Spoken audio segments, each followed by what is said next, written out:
Chaque 19 mai, un étrange défilé traverse les rues de Tréguier, dans les Côtes-d'Armor.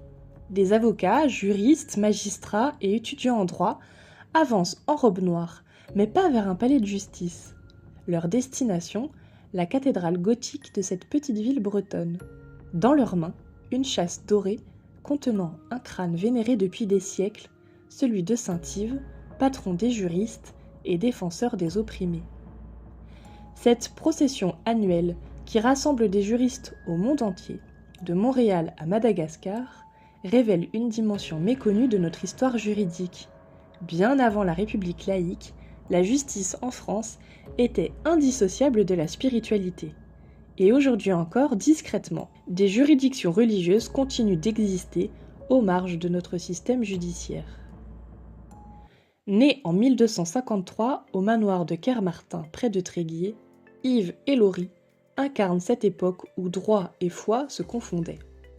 Fils de petite noblesse bretonne, il étudie le droit civil à Paris et le droit canonique à Orléans, devenant l'un des juristes les plus brillants de son temps.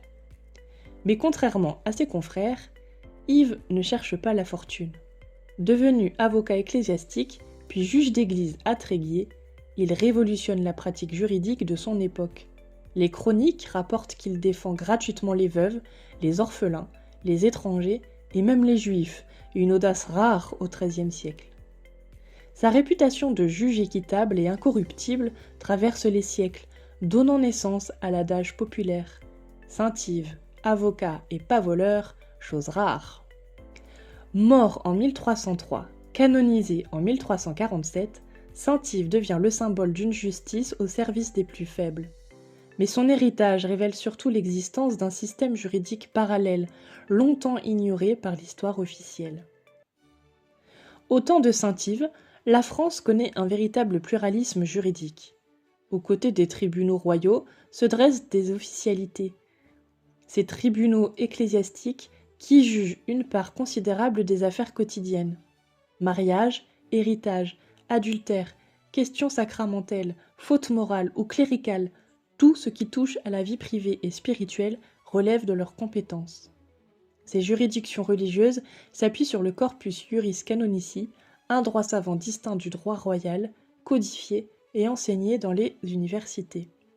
Les juges d'église, comme saint Yves, sont des juristes de haut niveau, formés aux subtilités du droit canonique et rompus aux techniques de la procédure. Cette justice alternative ne se contente pas de sanctionner. Elle privilégie la médiation, la réconciliation et le pardon. Elle incarne une conception du droit où la règle juridique doit servir la communauté humaine et non l'inverse. Saint Yves, par sa pratique révolutionnaire, illustre parfaitement cette fusion entre rigueur juridique et spiritualité. 8 siècles plus tard, cette tradition n'a pas complètement disparu. Dans la France laïque de 2025, des juridictions religieuses continuent d'exister dans un cadre non contraignant, mais néanmoins structuré.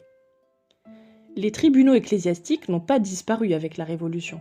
Aujourd'hui encore, la plupart des diocèses se sont regroupés au niveau de la province pour créer des tribunaux interdiocésains, comme l'officialité interdiocésaine de Marseille ou celle de Lyon.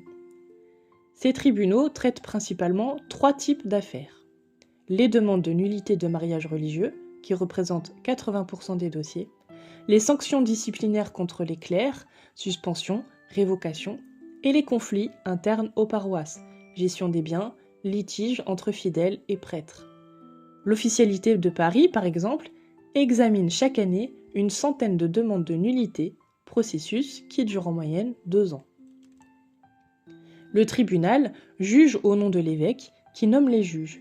Il comprend aussi un promoteur de justice, équivalent du ministère public, ou défenseur du lien dans les causes de mariage, un notaire, sorte de greffier, des avocats, des procureurs. Ces tribunaux appliquent le code de droit canonique selon des procédures précises héritées du droit médiéval avec interrogatoire, témoignage et délibération collégiale. Le consistoire central israélite de France gère un tribunal rabbinique, le Beth Din de Paris, qui siège rue Saint-Georges. Composé de 3 rabbins experts en droit hébraïque, les dayanim, il traite un éventail d'affaires plus large qu'on ne l'imagine souvent. Au-delà des questions matrimoniales, mariage, divorce religieux avec délivrance du guet, le Bet Din examine les conversions au judaïsme, les litiges commerciaux entre juifs, les questions de cacheroute, les successions selon la loi juive et même les conflits entre employeurs et employés.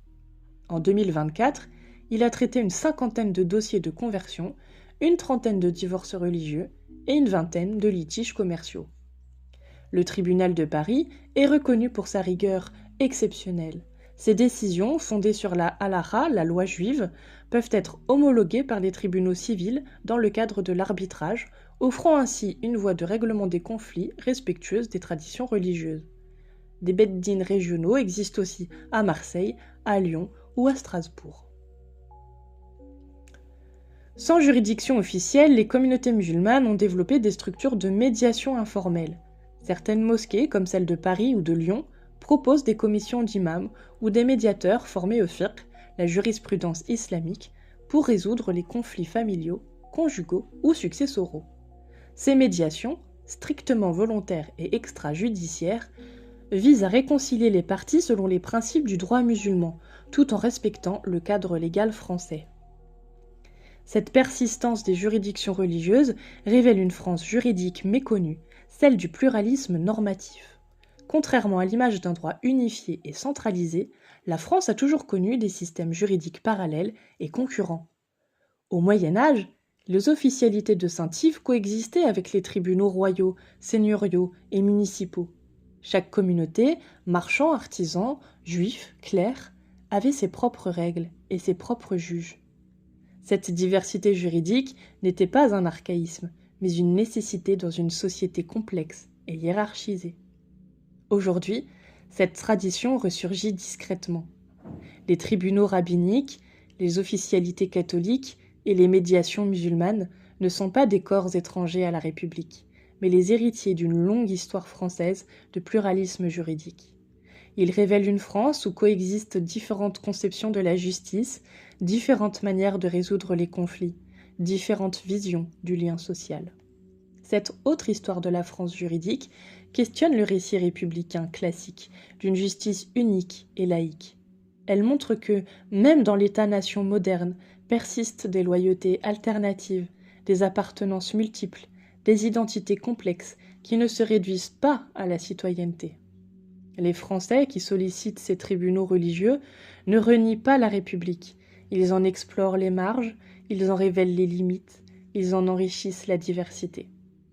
Cette persistance des juridictions religieuses interroge. Comment expliquer leur survie dans une république laïque ? La réponse se trouve peut-être dans l'actualité persistante du message de Saint-Yves. Chaque année, le pèlerinage de Tréguier rassemble des juristes de toutes confessions. Ils viennent chercher, dans cette figure médiévale, une inspiration pour leurs pratiques contemporaines. Car Saint-Yves incarne un idéal de justice sociale et d'éthique professionnelle qui transcende les clivages religieux. Des avocats militants spécialisés dans le droit des étrangers ou la défense des plus démunis se reconnaissent dans sa démarche. Ils y trouvent une légitimité spirituelle à leur engagement, une force morale face à l'injustice. Cette redécouverte de Saint-Yves s'inscrit dans un débat plus large sur la place des médiations religieuses dans une société plurielle. Peut-on reconnaître des formes alternatives de justice religieuse dans une république laïque ? La question divise. Les tenants d'une laïcité stricte y voient un risque de communautarisme et de fragmentation juridique. D'autres, au contraire, plaident pour une reconnaissance de ces médiations comme instruments de cohésion sociale, particulièrement dans les quartiers populaires où coexistent différentes traditions juridiques. La prudence institutionnelle française contraste avec l'ouverture progressive constatée dans d'autres pays. Par exemple, au Royaume-Uni, les tribunaux islamiques, Sharia Councils, sont tolérés pour les affaires familiales. En Allemagne, les médiations religieuses sont encouragées comme alternative aux procédures judiciaires classiques. L'histoire de Saint-Yves nous rappelle que la justice française ne s'est pas toujours incarnée dans les seuls tribunaux étatiques. Elle a longtemps été plurielle, nourrie par différentes traditions juridiques et spirituelles. Cette diversité, loin d'affaiblir le droit, l'enrichissait en le connectant aux aspirations profondes des communautés humaines. Aujourd'hui, face aux défis de l'immigration, de la mondialisation et du pluralisme religieux, Cette leçon médiévale résonne étrangement. Elle nous invite à repenser notre rapport à la justice, non comme un monopole étatique, mais comme une quête commune de vérité et de réconciliation. Dans la cathédrale de Tréguier, le crâne de Saint-Yves continue de fasciner.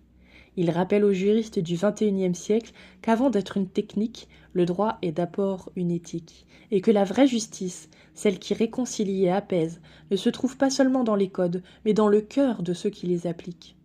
Cette autre histoire du droit en France, enracinée dans la spiritualité, mérite d'être racontée. Elle révèle la richesse d'un patrimoine juridique méconnu et ouvre des perspectives nouvelles sur l'avenir de notre justice. Car si Saint-Yves fut un saint pour les causes perdues, il pourrait bien être aussi un guide pour les défis à venir.